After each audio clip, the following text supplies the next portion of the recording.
Hi GenderqueerChat, it's Callie here. You are watching this on Saturday or after, but it's not actually Saturday. I'm recording this a few days in advance because I have finished my exams, hooray, and this weekend I am going to Germany to visit a friend who's there doing her year abroad. I've never been to Germany before. I don't speak a word of German, so it should be fun. I'm going to Munich, so I'm looking forward to it. The topic this week is in 10 years' time, how do you see yourself and your life in 10 years' time? So in 10 years' time, I will be 30, and that's a little dissonant. It's odd to think of that, and it will be the year 2021. I hope when I'm 30 to have at least one cat. It's a major ambition for my 30s, and not one I think which will be difficult to achieve. And in that, I hope to have a kind of at least semi-permanent living space. I don't consider my current living situation in student accommodation to be permanent, but I hope to have a permanent or semi-permanent place to live, either by myself. It's just my phone going. Either by myself or with some other people or other person, possibly with a library or book room of some description. I have many books, and wherever I go after university, if it's further away from home than here is, like say abroad, then I will not be able to bring all my books with me, but I hope by the time I'm 30 I will have found somewhere nice to settle down and just sort of spread out, which is what I like to do. I hope also to have completed my PhD, because when I finish my degree graduate in summer 2012, then I hope to go to do a Masters and PhD, touch wood, in English literature, and I hope to have finished my PhD and be teaching English literature by the time I am in my 30s. I also hope to have published a book of my poetry, and I aim to do that by the time I'm 25. And I would like then to be working on a critical book, a book of my ideas about literature, which is what I want to do when I'm working as an academic. And I also think, so I want to write in those two genres, poetry and criticism or theory, but I would also like to write a kind of gendery book, whether a memoir, or something about, or essays or something, things about being genderqueer. So yeah, we'll see. I don't have many definite gendery ambitions, like there's not I want to be X or Y with respect to my gender, and I don't know how I'm going to feel about my gender in 10 years' time. I hope I still wear makeup, and maybe I have more opportunities to wear dresses and show off my legs, but I don't know how these things are going to pan out, what sort of community I'll be living in.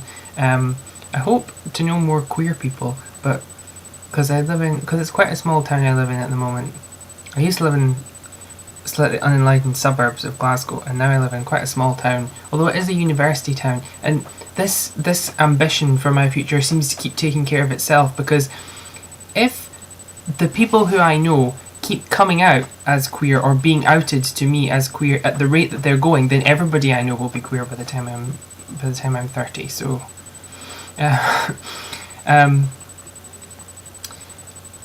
I hope my one gendery ambition is, I hope maybe to have come to terms with my masculinity and with masculinity in general a little more, because I do have some issues with kind of not liking masculinity and kind of eschewing masculine things, and you know, I really like, I'm a wee bit lazy about it. Like, I'm a wee bit, like, intellectually lazy about, no, because I like to kind of confront things and, like, think them through and analyse them. People always say that, speak as though being analytical is a bad thing, but I don't think being analytical is a bad thing. I think that it's worth examining your life and your prejudices, and I do have a bit of a prejudice against masculinity, against kind of very masculine people, and the way that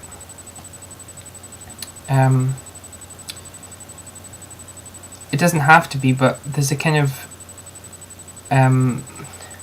social, kind of dominating of social situations, which I think I associate with masculinity on various levels, and so I kind of eschew that. But I want to kind of come to terms with my feelings about masculinities and social masculinity and my own masculinity, as well as my femininity, because I think I feel pretty secure in my femininity these days, but not so much in my masculinity, and I don't really know how that's going to manifest itself, but so, you know, that's really my big goal. I don't really have any more specific plans than that. I'm casting my kind of net a little further. I might stay in Scotland, or I might go away somewhere and come back to study, and come back, because I found that when I left Glasgow and now I to come to university, even though I only moved to the other side of the country, which is not as a big a deal for me as it would be for American viewers of this channel, because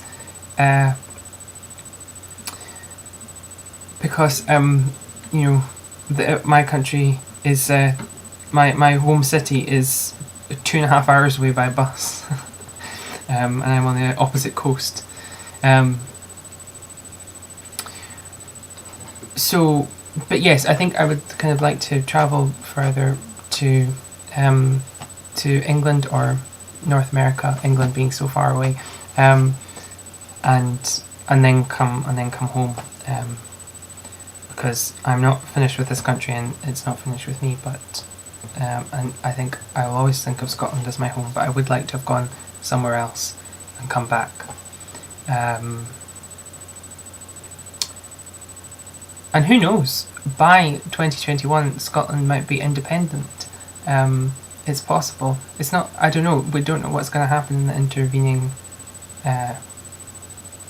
intervening time. There's supposed to be a referendum here on independence by 2017.